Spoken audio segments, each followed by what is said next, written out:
In the land of Canaan, there lived a young man named Joseph, the beloved son of Jacob. Joseph was favored by his father, which stirred envy and hatred in the hearts of his 10 older brothers. This animosity deepened when Joseph shared dreams that foretold his rise to power and his brothers bowing down to him. Consumed by jealousy, the brothers conspired against Joseph, selling him into slavery to a caravan of Ishmaelites traveling to Egypt. In Egypt, Joseph was sold to Potiphar, the captain of Pharaoh's guard.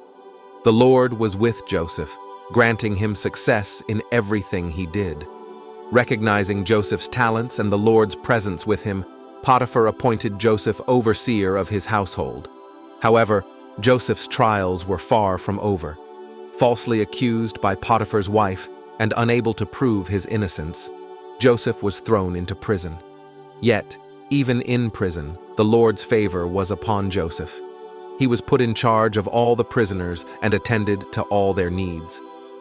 It was there that Joseph's gift for interpreting dreams became known, interpreting them for the Pharaoh's cupbearer and baker with divine accuracy.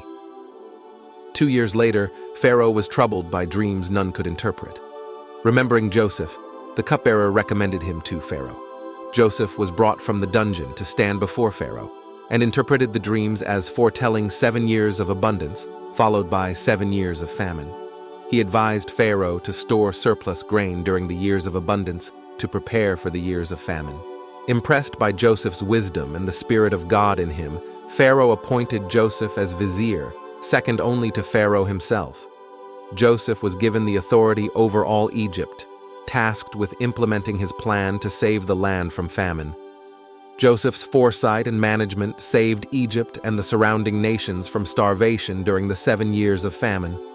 When the famine reached Canaan, Jacob sent his sons to Egypt to buy grain, not knowing that they would stand before Joseph, the brother they had betrayed. Joseph recognized his brothers, but they did not recognize him. After a series of tests to determine if his brothers had changed, Joseph revealed his identity to them in a moment of profound emotion. He forgave them, attributing their actions to God's plan to save lives. Joseph invited his entire family to live in Egypt, providing them with land and sustenance. Thus, Joseph rose from the depths of despair to the heights of power, guided by his steadfast faith in God. His journey teaches us about resilience, forgiveness, and the mysterious ways in which God's plans unfold for the greater good.